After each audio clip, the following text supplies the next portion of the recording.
La dalle sacrée est le nom que le général Végan, avant la Seconde Guerre mondiale, avait donné à la grande pierre en marbre qui recouvre la dépouille du soldat inconnu enterré en dessous de l'Arc de Triomphe à Paris, pour immortaliser la mémoire de ce soldat inconnu, symbole de tous ces hommes et ces femmes morts au combat au nom des valeurs de la République française, liberté, égalité et fraternité, auxquelles nous devons une reconnaissance éternelle.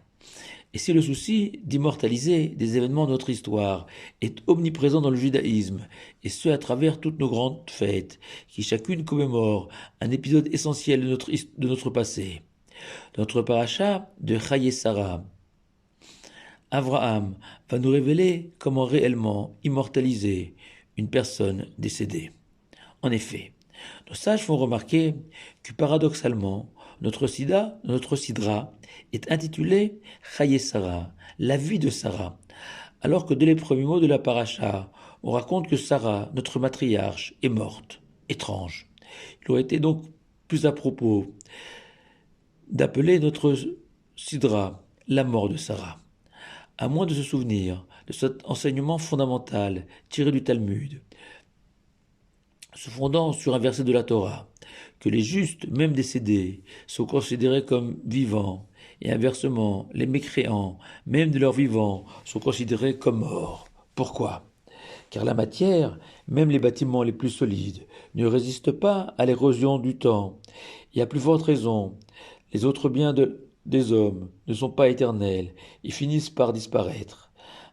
Ainsi, le mécréant, occupé uniquement à accumuler or et argent, et multiplier les plaisirs éphémères de ce monde, même de son vivant, est considéré comme mort à l'échelle de l'éternité.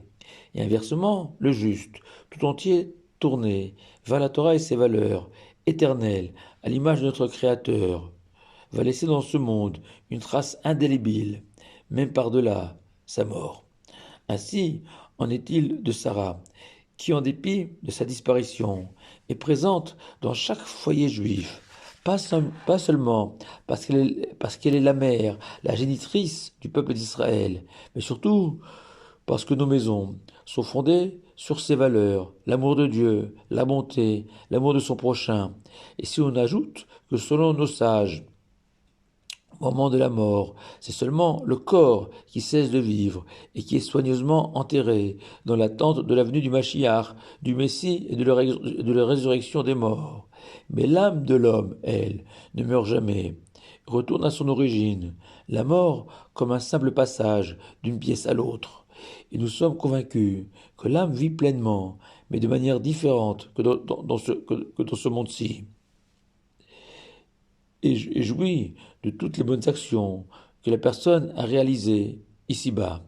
Et plus encore, si dans ce monde-ci, ce sont les parents qui offrent à leurs enfants le bien-être matériel et spirituel, après 120 ans, c'est le contraire. C'est au tour des enfants de nourrir et embellir l'âme de leurs parents disparus, dont l'âme profite de chaque bonne action accomplie par leurs descendants.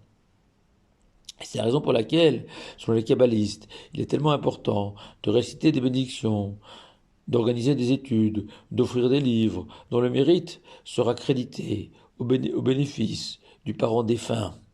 Et cette idée de la survie de l'âme se retrouve dans la flamme que l'on a l'habitude d'allumer à la mémoire de personnes disparues pour symboliser l'âme qui continue à briller. Mais le Rav Ashkenazi, inspiré du dernier rabbi de Lubavitch, nous propose d'aller plus loin et démontre à travers l'exemple d'Abraham que le meilleur des moyens d'immortaliser une personne disparue et d'agir à ses mémoires, c'est de continuer, prolonger, poursuivre l'ambition, le rêve de la personne disparue. Et c'est exactement ce qu'Abraham a fait.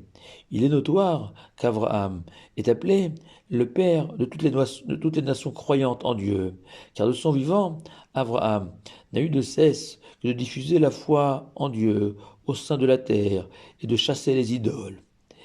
Et à ce titre, Abraham a eu plusieurs enfants, tous porteurs de sa foi, tandis que Sarah, elle, n'a eu qu'un fils, Yitzhak, mais pas seulement animé d'une foi en Dieu, mais surtout portée par un seul désir, de vivre à chaque instant de sa vie conformément à la volonté de notre Créateur.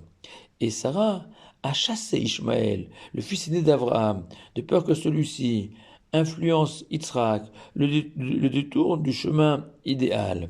Et Ishmaël a été renvoyé, et ce, malgré le désarroi d'Abraham. Et seul le Tout-Puissant l'a convaincu de se plier à la volonté de Sarah. Mais après la mort de son épouse, nous voyons qu'Abraham s'est rangé à l'opinion de Sarah et a privilégié l'émergence de Yitzhak aux dépens de ses autres enfants. Ainsi, pour Yitzhak, Abraham va veiller à choisir pour lui une épouse digne d'être la deuxième matriarche d'Israël, comme Sarah aurait choisi pour son fils unique. Et la Torah écrit qu'après son mariage, Yitzhak s'est consolé de la mort de sa maman, mais le Midrash nous en donne la raison. Non pas parce qu'il l'a oublié dans les bras de Rivka, non, dit le Midrash. C'est parce que, dans leur foyer, de Yitzhak et de Rivka, tous les miracles présents du temps de Sarah, une nuée, symbole de la présence divine, planait sans cesse au-dessus de leur maison. La lumière allumée, la veille de Shabbat, brillait jusqu'au Shabbat suivant. Et enfin, la pâte à pain, destinée aux invités, était toujours abondante. Et voilà que la mort de Sarah, tous ces phénomènes surnaturels avaient disparu. Mais, en se mariant, et par le mérite de Rivka, tous ces miracles ont réapparu, comme si Sarah était encore elle-même vivante.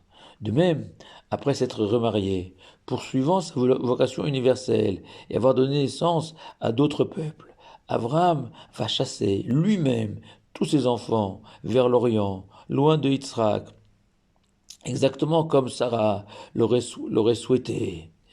Et même le choix de la sépulture va se faire comme si Sarah l'avait elle-même choisi. Car si Abraham, le croyant universel, se serait peut-être contenté d'enterrer Sarah, son épouse, n'importe où, puisqu'elle appartenait à l'humanité tout entière. Non, Abraham va identifier le lieu le plus noble de la terre, le plus sacré, le plus à même d'accueillir une femme telle Sarah. Et Abraham, contrairement à ses principes, ne va pas hésiter à payer un prix exorbitant pour acquérir Me'arat Merpella, cette grotte où reposaient Adam et Ève, ce lieu d'où émanait le parfum du paradis, et ce, quel qu'en soit le prix. Et c'est à ce titre que notre paracha s'appelle Chaye Sarah, la vie de Sarah, car Abraham a agi comme si Sarah était encore vivante. Et qu'en un mot, toutes les prières, toutes les dédicaces sont utiles pour l'élévation de l'âme d'une personne disparue. Mais prolonger son œuvre est encore mieux. Pour la petite histoire, le 11 novembre 1923, pour la première fois, la flamme du soldat inconnu a été ravivée sous l'Arc de Triomphe. À l'origine, il était prévu de la raviver uniquement une fois par an, le 11 novembre. Ce sont deux journalistes qui ont par la suite malheureusement collaboré avec les nazis, qui ont pensé à organiser un rivage quotidien de cette flamme. Nous faisons encore mieux. À la mémoire de nos disparus, nous nous efforçons à chaque instant, à travers notre comportement, de faire briller l'éclat de leur âme. Shabbat Shalom à vous tous.